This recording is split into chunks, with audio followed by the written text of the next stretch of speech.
Welcome everyone to this fourth video where we're going to talk about the period around the Quiet Revolution and what we call second wave feminism. So that's from about the 60s to the 2010s.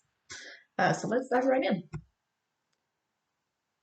In terms of feminism, there's a big renewal of feminism during the 60s.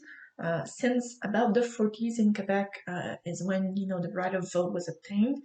And there was a bit of a dead period for feminism, but during the 60s it really blew back up, and women really tried to fight for a lot more rights.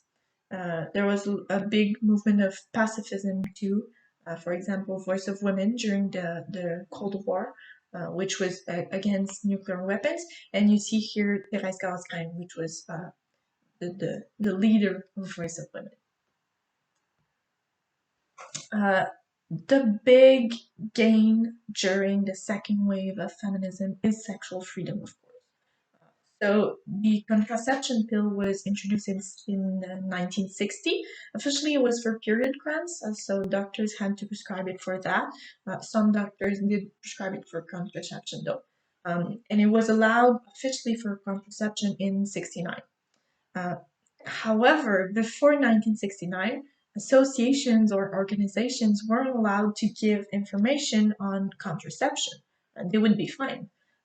So that's not that long ago when you think about it. In terms of abortion, it only became legal in 1988. Now, that's about 30 years ago, which is really recent, but those were big gains during this period, of course. In terms of work and education, lots of gains were made. For example, there was the creation of the Ministry of Education during the Quiet Revolution, which gave women access to higher education. All of society had a better access, but especially women. There was the Parent Report, which created Polyvalente and the Cégeps, where both boys and girls were allowed, so it was mixed schools, which really gave women access to education that prior to that only men were allowed to have. In terms of work opportunities in the 60s and 70s, it was still pretty limited. For women, they only were pretty much allowed to work in service, health, and education. There were some exceptions, of course, but that was the general idea. So when you think, of course, of nurses, teachers, secretaries, one thing we don't often hear is that with the Quiet Revolution, there was a big secularization, so separation of church and state. For example, church had no longer the control over hospitals and schools, which today we see, of course, as an important thing and a great thing. The downside to that was that when the church was involved in health and education, it was nuns, it was women who were at the head of those institutions. However, with the secularization, women weren't allowed in those management positions anymore. So the place of women in those institutions really drew back during this period. For example, in 82, women only made up 32% of Canadian syndicated workers. So there was a lot to do in terms of protecting women who worked. However, more recently, in terms of education, since about the 2000s, more attention was brought towards gender studies in higher education, like universities, which is a very important topic. And of course, women have a lot more roles they can play throughout the workforce. However, there are still a lot of gains to be done towards having more women in management roles and positions. In terms of culture, during the 60s, there was a big leap of importance that feminism got in Canadian and Quebecer culture. For example, in 1960, there was the creation of Châtelaine, which was a magazine very focused on feminism. It's in its early days and to this day. In 65, there was the creation of Femmes d'aujourd'hui, which was a TV show on Radio-Canada, which was focused on women's issue and feminist issues. You can actually see the host right here.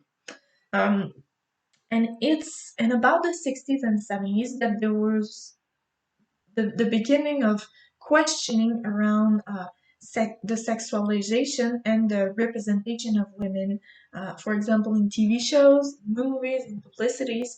And this is still a conversation we're having today on whether women are represented accurately and whether they're sexualized. Lots of women's associations saw the light of day during this period, the 60s. For example, in 65, there was the Fédération des Femmes du Québec that was created, the FFQ, which is still very active today to defend women's rights in Quebec. In 66, there was the creation of the Association féminine d'éducation et d'action sociale, AFEAS. Those are organizations who work mostly in small communities, fighting for women's rights. The affairs is mostly focused on rural communities to this day. And in 67, there was the creation of the association called Equal Rights for Native Women, which is a Native Woman association in Quebec. It was the first one in Canada, actually. In terms of politics, in 61, Claire Castrin was the first woman elected to parliament, and in 65, she was still the only woman in parliament, so not a lot was done there. There were some gains done in politics for women during the 60s and 70s.